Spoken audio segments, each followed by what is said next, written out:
ইবাদত বন্দেগীর মধ্য দিয়ে পালিত হলো পবিত্র জুমাতুল বিদা। এদিন বায়তুল মোকাররম সহ সারা দেশের মসজিদগুলোতে ঢল নামে ধর্মপ্রাণ মুসল্লিদের। নামাজের আগে তাৎপর্য তুলে ধরে খুতবা দেন খতিব এবং আলেমরা। দোয়া মোনাজাতের শান্তি কামনা করেন দেশ, জাতি এবং মুসলিম উম্মার। আমি কি কিছু ধরেছি নাকি? আপুটা আপনাকে চেক আউট করছে। জাস্ট কুল থাকুন।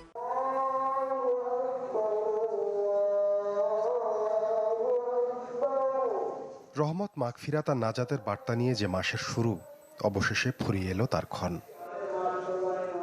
বিদায়ের সুর ধ্বনিত হওয়ার দিনেই মাহে রমজানের বিদায় জুমা। শুক্রবারের দিনটি মুসলিম উম্মার কাছে পরিচিত জুমাতুল বিদা নামে। মহান আল্লাহর অনুগ্রহের আশায় ঢল নামে মসজিদে মসজিদে।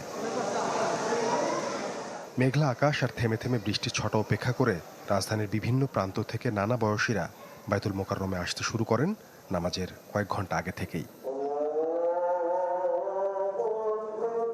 খুতবা শেষে বেলা ঠিক 1:30টায় শুরু হয় জামাত, পরে হয় মোনাজাত। এ সময় দেশ ও মুসলিম উম্মার শান্তি কামনায় করা হয় বিশেষ দোয়া। মুসল্লিদের অব্যক্ত কথা সরব হয়ে ওঠে সৃষ্টিকর্তার সান্নিধ্যে।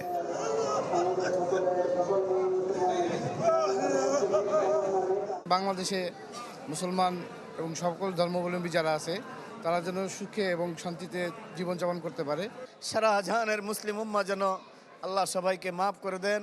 এদেশের মানুষের আশা আকাঙ্ক্ষার প্রতিফলন ঘটে, সরকারকে সেই পদক্ষেপ নেওয়ার তৌফিক দান করেন। আমার বাবা মারা গিয়েছেন, বাবার জন্য দোয়া করলাম যেন আল্লাহ যেন আমার বাবাকে জান্নাত নসিব করে। আগামীতে সুস্থ শরীরে এই পবিত্র মাস যেন সবার জীবনে ফিরে আসে, সেই প্রার্থনায় উচ্চারিত হয়েছে জাতীয় মসজিদের প্রাঙ্গণ জুড়ে। সাব্বিন শফিক, চ্যানেল 24, ঢাকা।